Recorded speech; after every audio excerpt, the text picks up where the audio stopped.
ನಮಸ್ಕಾರ, ನನ್ನ ಹೆಸರು ಡಾಕ್ಟರ್ ಕಾರೆಡ್ಡಿ ಶ್ರೀಧರ್ ರೆಡ್ಡಿ. ನಾನು laser laparoscopy surgeon, treatment range hospital, KPHP colony, Kukatpally, Hyderabad.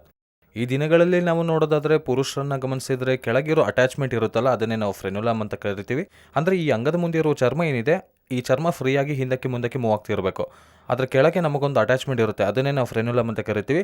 ಈ ಫ್ರೆನುಲಮ್ ಕೆಲವರಿಗೆ ಅಟ್ಯಾಚ್ ಆಗಬೇಕಾಗಿರುವ ಪ್ಲೇಸಲ್ಲಿ ಆಗದೆ ಸ್ವಲ್ಪ ಹಿಂದಕ್ಕೆ ಮುಂದಕ್ಕೆ ಅಟ್ಯಾಚ್ ಆಗಿರುತ್ತೆ. ಕೆಲವರಿಗೆ ಪೂರ್ತಿ ಮೇಲ್ ಅಟ್ಯಾಚ್ ಆಗಿರುತ್ತೆ, ಕೆಲವರಿಗೆ ಮಧ್ಯ ಅಟ್ಯಾಚ್ ಆಗಿರುತ್ತೆ. ಇದರಿಂದ ಏನಾಗುತ್ತೆ ಅಂದರೆ ಚರ್ಮ ಹಿಂದಕ್ಕೆ ಬರೋದಿಲ್ಲ. ಹಿಂದಕ್ಕೆ ಬರದೇ ಇದ್ದಾಗ ನಾವು ಬಲವಂತವಾಗಿ ಹಿಂದಕ್ಕೆ ಇಳಿಯೋ ಪ್ರಯತ್ನ ಮಾಡಿದರೆ ಮೆಲ್ಲಗೆ ಆ ಅಂಗದ ಮುಂದಿನ ಭಾಗ ಬೆಂಡ್ ಆಗ್ತಾ ಇರುತ್ತೆ. ಇಂಥವ್ರಿಗೆ ಇಂಟರ್ಕೋರ್ಸ್ ಮಾಡುವಾಗಲಿ ಅಥವಾ ಬಲವಂತವಾಗಿ ಇಂಟರ್ಕೋರ್ಸ್ನಲ್ಲಿ ಪಾಲ್ಗೊಂಡಾಗಲಿ ಬ್ಲೀಡಿಂಗ್ ಆಗೋ ಅವಕಾಶ ಇರುತ್ತೆ, ಅಥವಾ ಫ್ರೆನುಲಮ್ ಟೇರ್ ಆಗೋ ಚಾನ್ಸಸ್ ಇರುತ್ತೆ, ಹಾಗೂ ಕಟ್ ಆಗೋ ಚಾನ್ಸಸ್ ಇರುತ್ತೆ.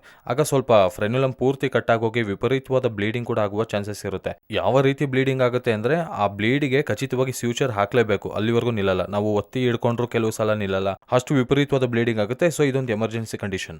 ಸೊ ಈ ಫ್ರೆನುಲಮ್ ಕುರಿತು ಇವತ್ತು ತಿಳ್ಕೊಳ್ಳೋಣ. ಯಾವ ಥರ ಲೇಟೆಸ್ಟ್ ಸರ್ಜರಿ ಅವೈಲೇಬಲ್ ಇದೆ ಅನ್ನೋದನ್ನು ಇವತ್ತು ತಿಳ್ಕೊಳ್ಳೋಣ. ಯೂಶಲ್ ಆಗಿ ಅಂಗನ ಈ ರೀತಿ ಬರಿಬೋದು.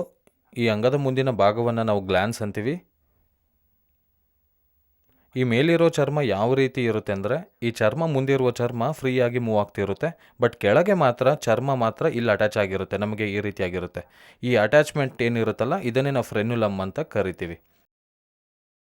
ಇದು ಯೂಶಲ್ ಆಗಿ ಕೆಳಗೆ ಅಟ್ಯಾಚ್ ಆಗಿರಬೇಕು. ಎಲ್ರಿಗೂ ಯಾರಿಗಾದ್ರೂ ಸರಿ ಕೆಳಗಿಲ್ಲಿ ಅಟ್ಯಾಚ್ ಆಗಿರಬೇಕು. ಬಟ್ ಹಾಗಾಗದೆ ಬಹಳ ಜನಕ್ಕೆ ಏನಾಗುತ್ತೆ ಅಂದರೆ, ಕೆಲವರಿಗೆ ಇಲ್ಲಿ ಅಟ್ಯಾಚ್ ಆಗಿರುತ್ತೆ, ಕೆಲವರಿಗೆ ಇಲ್ಲಿ ಅಟ್ಯಾಚ್ ಆಗಿರುತ್ತೆ, ಇನ್ನು ಕೆಲವರಿಗೆ ಇಲ್ಲಿ ಅಟ್ಯಾಚ್ ಆಗಿರುತ್ತೆ, ಕೆಲವರಿಗೆ ನೇರವಾಗಿ ಮೂತ್ರ ಮಾಡೋ ಜಾಗದಲ್ಲಿ ಅಟ್ಯಾಚ್ ಆಗಿರುತ್ತೆ. ಅದರಲ್ಲಿ ಫ್ರೆನುಲಮ್ ಇಲ್ಲಿ ನಾರ್ಮಲ್ ಪೊಸಿಷನಲ್ಲಿ ಅಲ್ಲದೆ ಬೇರೆ ಬೇರೆ ಕಡೆ ಅಟ್ಯಾಚ್ ಆಗಿರ್ಬೋದು. ಸೊ ಈ ಥರದಕ್ಕೆ ಏನಾಗುತ್ತೆ ಅಂದರೆ, ನಾವು ಹಿಂದಕ್ಕೆ ಚರ್ಮನ ಎಳೆದಾಗ ಇಲ್ಲಿ ಹಿಡ್ಕೊಂಡಾಗ ಅನಿಸುತ್ತೆ. ಇಲ್ಲಿ ಆದಾಗ ಮೆಲ್ಲಗೆ ಏನಾಗುತ್ತೆ ಅಂದರೆ, ಇದು ಬೆಂಡ್ ಆಗೋದಕ್ಕೆ ಸ್ಟಾರ್ಟ್ ಆಗುತ್ತೆ. ಅಂದರೆ ಈ ಗ್ಲ್ಯಾನ್ಸ್ ಅನ್ನೋದು ಬೆಂಡ್ ಆಗೋದಕ್ಕೆ ಸ್ಟಾರ್ಟ್ ಆಗುತ್ತೆ. ಸೊ ನಾವು ಗಟ್ಟಿಯಾಗಿ ಹಿಂದಕ್ಕೆ ಎಳೆದ್ರೆ ಒಂದೊಂದು ಸಾರಿ ಅದು ಟೇರ್ ಆಗೋಗಿ ವಿಪರೀತವಾದ ಬ್ಲೀಡಿಂಗ್ ಆಗೋ ಚಾನ್ಸಸ್ ಇರುತ್ತೆ. ಸೊ ಯಾವಾಗಲೂ ಅಷ್ಟೇ ಈ ಫ್ರೆನುಲಮ್ ಅನ್ನೋದು ನಾರ್ಮಲ್ ಪ್ಲೇಸ್ನಲ್ಲಿದ್ದರೆ ಯಾವುದೇ ರೀತಿ ತೊಂದರೆ ಇರಲ್ಲ. ಯಾವಾಗಾದರೂ ಅಬ್ನಾರ್ಮಲ್ ಪ್ಲೇಸ್ನಲ್ಲಿರುತ್ತೆ, ಆವಾಗ ನಮಗೆ ಫ್ರೆನುಲಮ್ ಪ್ರಾಬ್ಲಮ್ ಬರುತ್ತೆ. ಅದನ್ನೇ ನಾವು ಹೈ ಅಟ್ಯಾಚ್ ಫ್ರೆನುಲಮ್ ಅಂತ ಕರಿತೀವಿ. ಇದಕ್ಕೆ ಏನು ಮಾಡಬೇಕು ಅಂದರೆ, ನಮಗೆ ಚರ್ಮ ಫ್ರೀಯಾಗಿ ಮೂವ್ ಆಗುತ್ತೆ ಆ್ಯಂಡ್ ಓನ್ಲಿ ಅಟ್ಯಾಚ್ಮೆಂಟ್ ಒಂದೇ ಪ್ರಾಬ್ಲಮ್ ಆಗುತ್ತೆ. ಚರ್ಮ ಕಂಪ್ಲೀಟಾಗಿ ಫ್ರೀ ಮೂವ್ ಆಗುತ್ತೆ, ಓನ್ಲಿ ಅಟ್ಯಾಚ್ಮೆಂಟ್ ಹತ್ರನೇ ಟೈಟ್ ಆಗಿರುತ್ತೆ, ಅಟ್ಯಾಚ್ಮೆಂಟ್ ಹತ್ರನೇ ಪೇಯ್ನ್ ಇರುತ್ತೆ, ಕೆಲವು ಸಲ ಅಟ್ಯಾಚ್ಮೆಂಟ್ ಹತ್ರನೇ ಬ್ರೇಕ್ ಆಗೋಗಿರುತ್ತೆ. ಇಂಥದ್ದಕ್ಕೆ ಫ್ರೆನುಲಮ್ ಬ್ಲೀಡಿಂಗ್ ಅಂತೀವಿ. ಸೊ ಈ ಥರದಕ್ಕೆ ಏನು ಮಾಡಬೇಕು ಅಂದರೆ, ಫ್ರೆನ್ಯುಲೋಪ್ಲಾಸ್ಟಿ ಅನ್ನೋದು ಒಂದು ರೀತಿಯಾದ ಶಸ್ತ್ರಚಿಕಿತ್ಸೆ. ಅದು ಮಾಡಿಸ್ಕೊಂಡ್ರೆ ಸರಿ ಹೋಗುತ್ತೆ.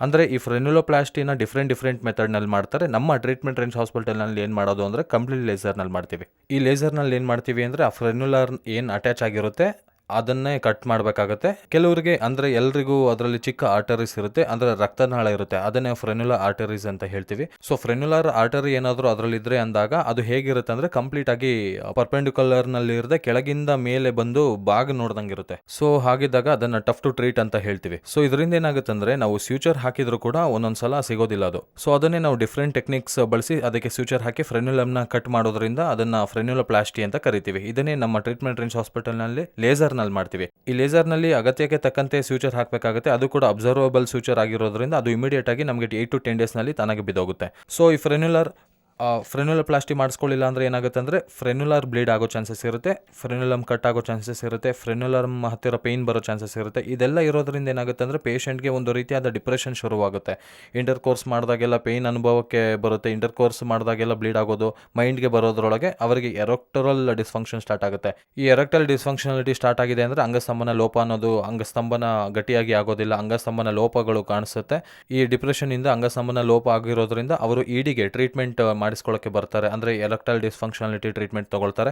ಎರೆಕ್ಟೈಲ್ ಡಿಸ್ಫಂಕ್ಷನಾಲಿಟಿಗೆ ನನ್ನ ಹತ್ರ ಬರೋ ಪೇಷಂಟ್ಸ್ಗೆ ನೋಡೋದಾದ್ರೆ ಬಹಳ ಜನಕ್ಕೆ ಗಮನಿಸಿದ್ರೆ ಫ್ರೆನ್ಯುಲರ್ ಅಟ್ಯಾಚ್ಮೆಂಟ್ ಏನಿರುತ್ತೆ ಹೈ ಆಗಿರುತ್ತೆ, ಮಿಡಲ್ ಅಟ್ಯಾಚ್ ಆಗಿರುತ್ತೆ, ಈ ಥರದ್ದೆಲ್ಲ ನೋಡ್ತಿರ್ತೀವಿ. ಈ ಥರದಕ್ಕೆ ನಾವು ಫ್ರೆನ್ಯುಲೋಪ್ಲಾಸ್ಟಿ ಮಾಡಿಸ್ಕೋಬೇಕಾಗುತ್ತೆ. ಇವನ್ ಎರೆಕ್ಟೈಲ್ ಡಿಸ್ಫಂಕ್ಷನಾಲಿಟಿನ ಕೂಡ ನಾವು ಟ್ರೀಟ್ ಮಾಡಿದ ಹಾಗಾಗುತ್ತೆ.